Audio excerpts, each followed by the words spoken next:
On Headlines now tonight, I have two guests with me. Joining me is Atir Ahmed, the saddened parent, and Prince Gajendra Babu, the General Secretary with the State Platform for Common School Syllabus.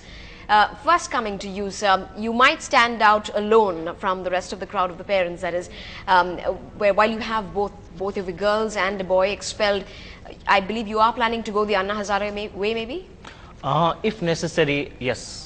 There's no doubt about it, because what I have seen in my own experience is that my struggle against the commercialization of education commenced in June 2009. You know, that was a time when I realized that the school managements are completely insensitive to the other point of view. You know, the parents also have a bigger stake.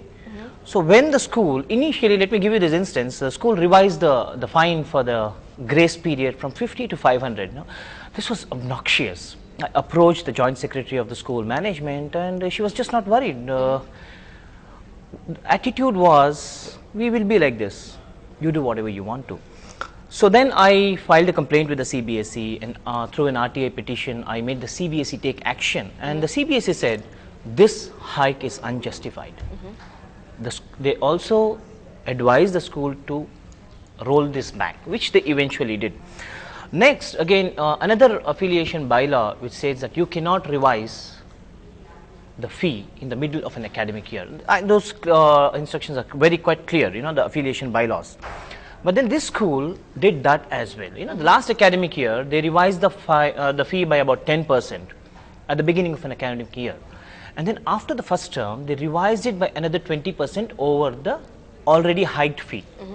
I protested against this. I wrote a complaint to the CBSE, and I also had innumerous interactions with the school's management. What they said was, so what? You do whatever you want to. What can the committee do? What can the government do? What will they do with 2,500 children? The government can only withdraw, the government can only recommend withdrawal of the affiliation to the CBSE, and the CBSE will never do it. Now what happens? And worst case, if they do it, we will close down the institution. So what happens to this 2,500 children? So I was aghast, because you know, these people are holding 2,500 children to ransom. That is the time I decided, come what may, regardless of the consequences, whether somebody joins me or somebody does not join me, I am going to fight this till the end. I will see to it that commercialization of education is rooted out of our society. Right. Is this the way to deal with things, Mr. Prince? Because when a transfer certificate is, you know, given out, saying that the parent is, you know, dealing with illegal activities, that also takes off chances of admission into maybe other schools as well. That completely goes against the Right to Education Act, which says that compulsory education should be made possible. Exactly. All the three children fall below 14 years of age, and they have a constitutional guarantee for right to education. So issuing a TC, the section 16 and section 17(1) of the Right to Education Act clearly states that no child, the school should not hold back any child, and if any school issues transfer certificate and sends the children out or abuses them or harasses them, then they are punishable. It is an offence. It can be punished in the court of law. The Act clearly states that. But these schools, the CBSE schools or the matriculation schools, they don't care for the Right to Education Act at all. They say that so it's just on paper then? It's on paper. They say we are corporate establishment. The government is at our mercy. So when we say no, where will the children go? Right. And these are not just violations of just the Madras High Court's ruling, but even the Supreme Court's ruling. Exactly. The Madras High Court had very clearly stated that if you have collected anything more and above the fee fixed for the school by 7th May 2010 order, and if that fee is excess to the fee that has been already fixed, that should be kept in a deposit. And this judgment was upheld by the Supreme Court also. Right. So, are these cases taken to the state government level? Are you approaching maybe the higher education minister, asking him why he is not maybe moving an inch? Has this gone up to that level? We have taken the matter to the school education minister, the school education secretary. And what do they have to say? They just say that the committee is looking into the matter. Whenever we go to the officer says that if it is a fee, the committee should take. When we go to the committee says that what can we do? We can just forward the complaint to the officers. It is the officer who has to take the action, but the officers remain as spectators, or if there is a pressure, they just issue a notice stating that you are advised not to collect more and above the fee fixed for your school.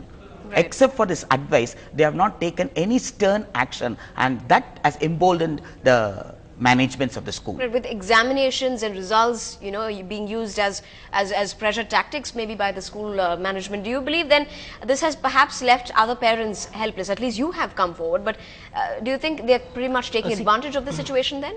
See, most parents, if they want, they can also fight, they can also join. But the thing here is, when I decided to go ahead with the struggle, I had done my spade work, you know, through RTI. I had obtained a lot of information as to what do the CBSE affiliation bylaw state, and I also have the 7-year audited statement of accounts of this school. So now my question is, I have seen that almost about 45% of the school's fee collection is being routed to the parent association, to the trust that is running the school. Now, is it legal or illegal is the question I do not know as a layman. But then as a layman, I understand that it is immoral. Now, how do you justify? Now, another thing is the CBSE affiliation bylaw state, fees charged should be commensurate with the facilities offered. So, if that was the case, where has this 45% come from? You know, that's one. Second thing, for the other parents also to join, if we could, you know, the RTI is available today. Now, this audited statement of accounts of every academic institution is a public document. So, it can be obtained by just spending 10 rupees. Also, if the same could be made available to every parent, now every parent will look at this at the end of the year and say, hey, so much of money is being rotated. So then, obviously you're suggesting like a movement of sorts, maybe to, you know, exactly. get parents together. The system also has to change. Okay, the proactively, the authorities also have to get into it.